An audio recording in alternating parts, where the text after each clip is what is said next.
But all right, so this is what we're going to do, guys. We're going to do our favorite that you guys all love, our little segment, overrated, underrated. We have 3 players lined up. Then we're going to do a new segment we like to call bench, start, cut. We're going to give you 3 players and choose which ones we like. Bench them, start, or cut out of the 3. We'll start with overrated, underrated. First player on the list. All right, so overrated, underrated, first player. I'll start it. Raheem Sterling. These 2 guys are going to talk about it. You want to go first or me? Yeah, what I said I was doing over there. You're going underrated. I did first. Oh, yeah. So I said underrated? Yeah, I said underrated. I know why I said underrated. I'm an idiot. So Raheem Sterling, I'm going underrated. I know at times he can get a little bit stick from not being a great finisher. You saw it in the United game. He should have let a ball go, across his body, tap it with his left foot, and he just kind of swung and missed with his right. So at times he could be a better finisher, but I think what he doesn't get enough credit for is what he does defensively. Him getting back, he can chase down outside mids, he can chase down wingers, he helps out his outside backs, and his movement off the ball. He just opens up space for other players to move into, for other players to play the ball into. So, as a forward and as a winger, when you have those qualities of tracking back and helping out, the team around you, if you have the ball or you don't have the ball, I think, you don't get enough credit for that. So that's why I think he is underrated. And I'm on the flip side of that coin. I think Sterling is a little bit overrated. Don't get me wrong. Don't get me wrong. He's a great player. Last season he had a really great season. He's been an important player for City in the past. See, underrated. Don't even know teams yet. Not credit. But this season, there's been times where, I think he's gone missing at times. You kind of think you'd rely on him to score more this season, pick up the slack. He hasn't really done so. I mean, with Aguero out, I mean most of the goals have been coming from either the midfield or center backs. Yeah, or Stones and Diaz. So you'd think with Aguero's absence and Jesus' lack of form, he would be on the goals all the time. He has some, but you think he'd be involved more. I think he can go missing in games sometimes. Still a great player, but I think for those reasons he's a little bit overrated. Yeah. Do you have anything you want to chime in? Or No. I like to hear what you guys say. I agree with points you both made. I'll go next. Okay. Don't hate us because we're American, but Christian Pulisic. Here comes TikTok. All right, Brian, you go first. Okay, what did I say?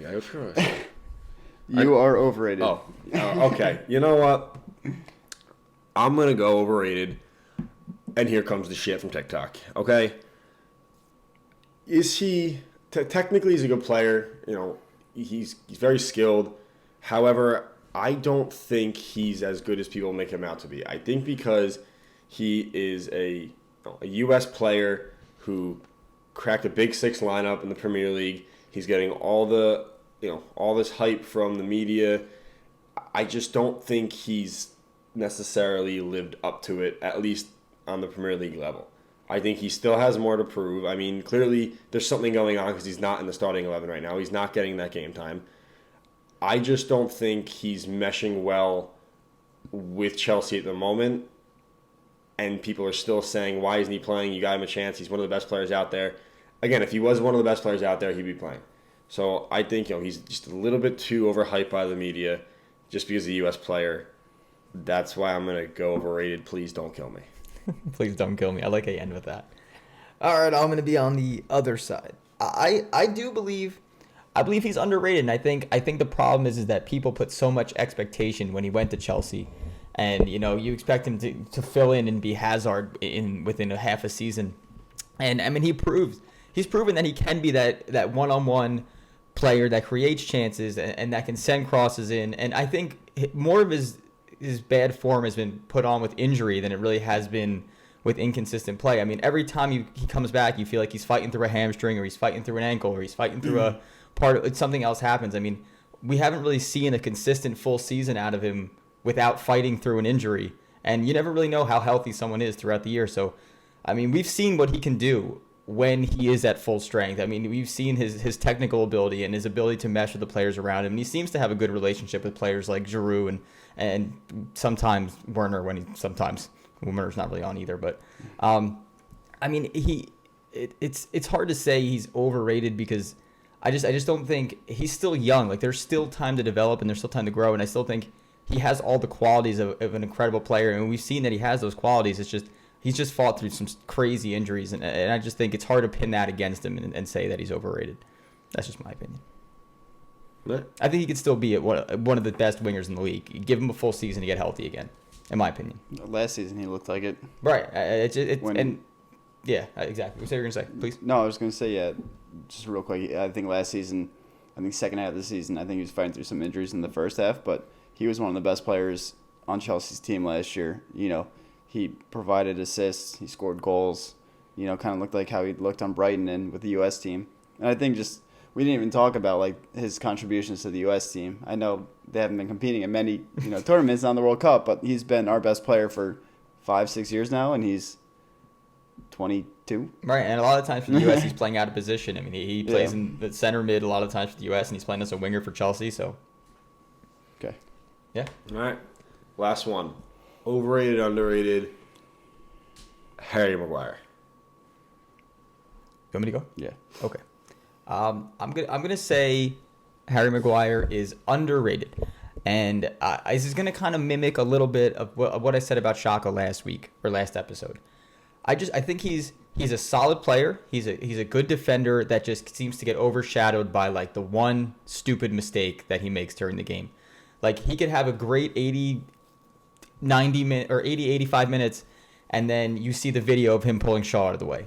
And I mean, that's all you're going to see for the rest of that week is not the 85 minutes of solid defending and all the clearances that he makes and him leading his defensive line and his back line. It's going to be the one stupid mistake that he makes. So like, look, I get he was a lot of money. He was. So maybe he doesn't live up to the price tag, but I think as a player, he's still a good defender. I still think he's a center back for any team in the league. Yeah, I think pretty much any team in the league, he still walks into a center back pairing. I just think there's a lot of hate on him because of how much he costs, and I still think he's one of the best defenders, center backs in the league, in my opinion. Still. yeah. I'm gonna go with he's overrated, and I know you brought up the fact that they paid so much for him, and I think that's the main reason why. I mean, I think he's overrated because he was valued at 80 million, whatever it was, euros. Pounds. 70 million, too much. Yeah. 70 million, too much. You know, I think to your point, he is a solid defender. He's definitely a good leader back there, but the errors he makes have been, you know, crucial to, you know, games that United have played in. The Shaw incident has, you know, led to them, I believe, losing that game.